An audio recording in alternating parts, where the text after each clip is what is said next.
आज के कहानी का शीर्षक है छठा दरवाजा। दिल्ली का मौसम अजीब था उस साल।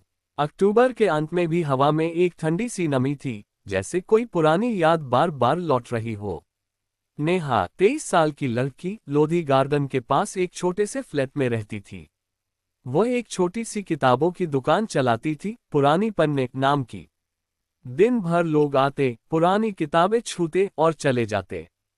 लेकिन नेहा को सबसे ज्यादा शौक था उन किताबों का जो कभी किसी ने नहीं खरीदा। वे किताबें जिनके पन्ने पीले पड़ चुके थे और जिनमें हाशिए पर कोई न कोई लिखा हुआ होता था। एक शाम जब दुकान बंद करने वाली थी, उसे एक पुरानी डायरी मिली। लाल मखमली कवर वाली, लेकिन अंदर के पन्ने खाली नहीं थे। हर पन्ने पर सिर्फ एक ही वाक्य लिखा था, अलग अलग तारीखों में। आज मैंने दिल्ली के छठे दरवाजे को देखा। नेहा ने मुस्कुराकर डायरी बंद कर दी। उसे लगा कोई मजाक है। लेकिन रात को जब वह सोने लगी तो सपने में उसे एक अजीब सा दरवाजा दिखा, लोहे का, जंग लगा हुआ, लेकिन उस पर नक्काशी ऐसी की लगता था जैसे कल की बनी हो। दरवाजे के पीछे से दिल्ली की आवाजें आ रही थीं, कभी 1947 की आज़ादी की चीखें, कभी 1984 की सिसकियां, कभी 2020 की खामोशी। सुबह उठते ही नेहा ने डायरी फिर खोली।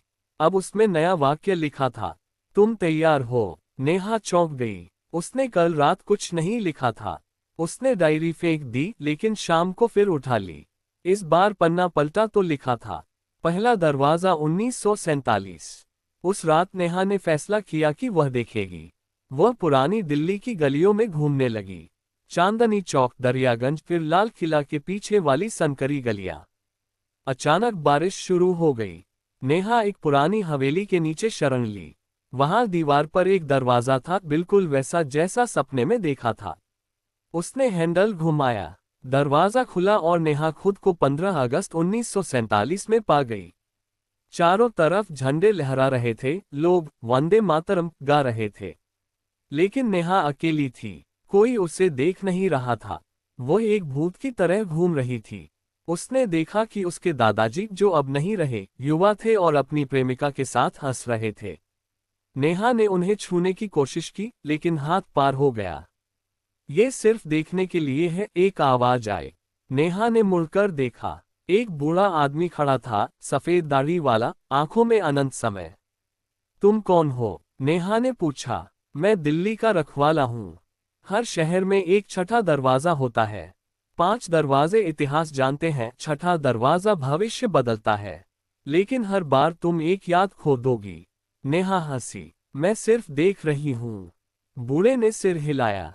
देखना कभी सिर्फ देखना नहीं होता।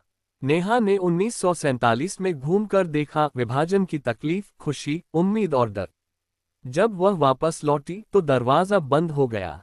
घर आकर उसने देखा कि उसकी एक याद गायब हो गई थी, वह याद जिसमें उसके पिता उसे पहली बार साइकिल सिखाते थे।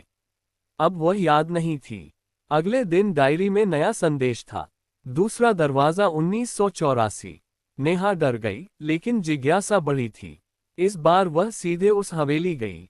दरवाजा खुला और वह 1984 में थी। सिख दंगे के दिन, आग, चीखें, खून। नेहा ने देखा कि उसके पड़ोस में रहने वाला एक सिख परिवार बचने की कोशिश कर रहा था। नेहा चिल्लाए, लेकिन कोई नहीं सुन रहा था। वह सिर्फ दर्शक थी। उसने एक छोटे बच्चे को बचाने की कोशिश की, लेकिन हाथ फिर पार हो गया। बच्चा आग में जल गया। नेहा रो पड़ी। जब वह वापस आई तो उसकी एक और याद चली गई, उसकी माँ की हंसी की याद। अब उसे याद नहीं था कि माँ कैसे हंसती थी। हर दरवाजा एक साल खोलता। तीसरा 1991, आर्थिक उदारीकरण का समय। चौथा 2002, गुजरात दंगे का साल। पांचवा 2020, लॉकडाउन। हर बार नेहा कुछ देखती, कुछ समझती और कुछ खो देती। अब छठा दरवाजा बचा था। डायरी में लिखा था, छठा दरवाजा 2026, तुम्हारा भविष्य। नेहा थक चुकी थी। उसकी ज्यादातर यादें गायब हो चुकी थीं। वह अब नहीं जानती थी कि उसका बचपन कैसा था, उसके दोस्त कौन थे। सिर्फ दुकान और किताबें बची थीं। लेकिन वह जानना चाहती थी क्या होगा आगे। उसने दरवाजा खोला। 2026 का दिल्ली। लेकिन ये दिल्ली अलग थी। आसमान में ड्रोन उड़ रहे थे, सड़कें खाली थीं। लोग मास्क लगाए घूम रहे थे, लेकिन मास्क नहीं, बल्कि मेमोरी शील्ड नाम के उपकरण। हर इंसान की यादें क्लाउड पर स्टोर थीं। अगर कोई याद खो जाए तो उसे डाउनलोड कर लिया जाता था। नेहा ने खुद को देखा भविष्य कि नेहा एक बड़ी किताबों की चेन चला रही थी, लेकिन अकेली थी। कोई परिवार नहीं, कोई दोस्त नहीं, क्योंकि उसने समय दरवाजों में सब यादें खो दी थीं। बूढ़ा रखवाला फिर प्रकट हुआ।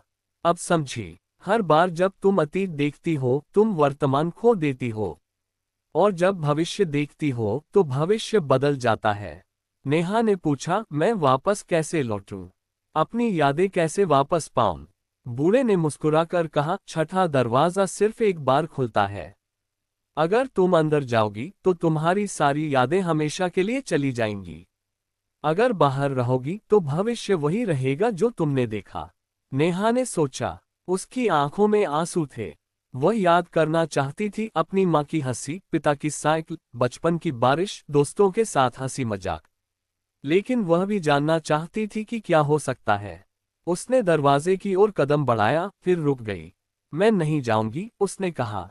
मैं अपनी यादें खोना नहीं चाहती, भले ही भविष्य अकेला हो। दरवाजा धीरे धीरे बंद होने लगा। बूढ़ा मुस्कुराया। बहुत कम लोग यह फैसला ले पाते हैं। जब नेहा वापस अपनी दुकान में आई तो डायरी गायब थी, लेकिन उसकी यादें धीरे धीरे लौट रही थीं। पहले माँ की हंसी, फिर पिता की साइकिल, फिर बचपन की बारिश। लेकिन एक चीज बदल गई थी। अब उसकी दुकान में एक नई किताब थी, दिल्ली का छठा दरवाजा नाम की। अंदर सिर्फ एक पन्ना लिखा था, यादें खोकर भी याद रखना सीखो। नेहा ने किताब बंद की और मुस्कुराए। दिल्ली की सड़कें अब पहले से ज्यादा जीवंत लग रही थीं। वह जानती थी कि समय एक लूप नहीं, बल्कि एक यात्रा है, और यात्रा में सबसे महत्वपूर्ण चीज है वर्तमान को जीना। उस शाम नेहा ने दुकान बंद की और लोधी गार्डन में घूमने गई। वहां पुराने पेड़ों के नीचे बैठकर उसने सोचा, शायद छठा दरवाजा कभी था ही नहीं। शायद वह सिर्फ एक सबक था। लेकिन रात को जब वह सोने लगी तो सपने में फिर वही लाल मखमली डायरी दिखी। इस बार उसमें लिखा था, धन्यवाद नेहा, तुमने दिल्ली को बचा लिया। नेहा मुस्कुराकर सो गई। दिल्ली सो रही थी, लेकिन उसके अंदर अब एक नई उम्मीद जाग रही थी, यादों की, वर्तमान की, और उन अनगिनत दरवाजों की जो कभी नहीं खुलने चाहिए।